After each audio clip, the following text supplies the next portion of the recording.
What's good? We back with Motor City Sports Talk. Y'all know we talk all Detroit sports since we switched over a few months ago. And the Detroit Pistons are in the news again. Shout out to 97.1 The Ticket and Mike Valenti and the whole show. Always love the show, even when Terry Foster was on it. Definitely miss Terry Foster. Hopefully he's getting well, enjoying retirement, and hopefully one day he can get healthy enough to come back and compliment the show with Mike Valenti. But they broke a report on there. I'm driving home on 96, and they say that Tom Gores wants to retain Stan Van Gundy with some reports out there. I'll link an article to the description as well. With some major changes to the front office. Bowers, his boy, and probably taking some power away from Stan Van Gundy and just making him the head coach and worry about head coaching duties. Stan Van Gundy don't want to go for it. He don't want to do it. He on the last year's contract, and I think he's been sabotaging the Pistons for quite some time. Because some of his decision makings in the draft and his coaching and his free agent and trade acquisitions he's been making, it just seems like he's just intentionally kicking the Pistons in the nuts. Excuse my language. Trading for Reggie Jackson, expecting him to come in here and play defense. No, he's not been able to get to Andre Drummond to play defense. The Blake Griffin trade, I can first admit I was wrong. He ain't coming in to play defense. He messed that up and traded some draft picks away. Then he drafted Stanley Johnson over, kind of local product from Grand Rapids, Devin Booker. Then before that, he took KCP over Giannis Antetokounmpo and some other guys in that draft. And this year, I think it was the backbreaker for a lot of fans when he took Luke Kennard over Donovan Mitchell. And now seeing what Donovan Mitchell was doing in the playoffs, and is arguably the rookie of the year. Now Pistons fans are getting very, very irate with the whole organization. And, like Mike Valenti said on 97.1 The Ticket, this franchise has a Nick S type of feel to it. It's like an aura around it, and that's not good. James Dolan is one of the most incompetent, retarded owners out there. The NBA hasn't did shit, with the Knicks and try to bring them back to prominence. When the Knicks are good, the NBA is good. When the Los Angeles Lakers, Boston Celtics are good, the NBA is good. On coast to coast, when your major media markets are good, it raises the profile of the game. You feel me? And they've been, both of them been in the gutter. Of recent, and the Knicks have been in the gutter too long. I used to like watching Knicks playoff games and doing this, and it's kind of in me, my family, some of them from New York. So, I like the Knicks. I don't have nothing against the Knicks, but I don't want my franchise, the Pistons, having any type of Nick-esque feel of the last whatever years the Knicks have been sorry. It's been a long time.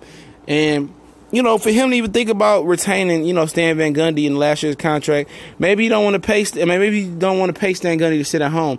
And I think Stan Van Gundy, part of not wanting to let up power or, relinquish power to the Pistons is, I think it's kind of a sign of the white flag. Like, man, you know what? Just fire me so I can get paid to sit at home for one more year. I don't want to do this shit no more. Excuse my language a little bit, belligerent. But it's bringing those words out of me. I don't want to do it no more. Fire me, please fire me. And I think that got a feel to it. So I can go home and sit on my couch and get paid. I don't want to do this with the Pistons no more. And his lack of effort with the Detroit Pistons is just it's enough. It's alarming. It's very, very alarming for me, man. Because some of the decisions he made just seem like, what are you doing? If you worked out Luke Kennard and Donovan Mitchell, honestly, Donovan Mitchell was the better player. What was they freaking thinking? That's just simple. Just simple. You can see the better player. What is these workouts consisting of? Choir boys, Duke boys, high-profile colleges, or what is it? What does it consist of? And I don't know. I don't know what they want. Reggie Jackson, we all knew he wasn't that good coming from Oklahoma City Thunder. What was that evaluation process about? You want these guys to play defense? Ain't none of these guys are defenders. Blake Griffin, Andre Drummond.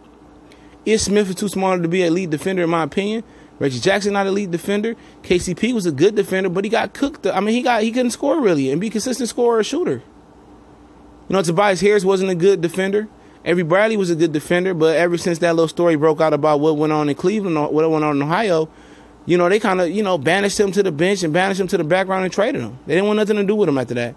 He's potentially going to get a nice little contract from us until that story came up about, the alleged, the alleged thing that went down with the reality TV star. But at the end of the day, why would Tom Gores, other than saving money, want to keep this guy around? And this guy's basically telling you, I don't want to relinquish my front office duties or change my front office guys around. Yeah, You know, even Stan Van Gundy got to sit back and say, damn, I fucked this up. And I think he intentionally fucked the Pistons up, man. Because some of these picks, I mean, the fans could have voted on and could have got him right more than Stan Van Gundy in this franchise. You know, he got to go. And then I heard, you know, Chauncey Billups say this job got a bad taste in him, or put a bad taste in his mouth or something like that. I seen a quote like that. So the one guy that may, you know, been able to bring some new energy and reinvigorate this franchise says, you know what, I don't really like that job. You know, I don't like that owner. I don't want to do it. I'd rather stay on ESPN. And it's sad, man. And the Pistons, you know, they gonna be bad for a long time with this guy running them. It's time for him to give up this team. You know, as much as we talk about the Fords, Tom Gores, you know, he's right up there with the pantheons of sorry greats of Detroit owners, with the Fords and it's Tom Gores. And he's running for that top spot from the Fords right now. He's trying to get there. You know, it's time for him just to, you know, find somebody that knows what they're doing.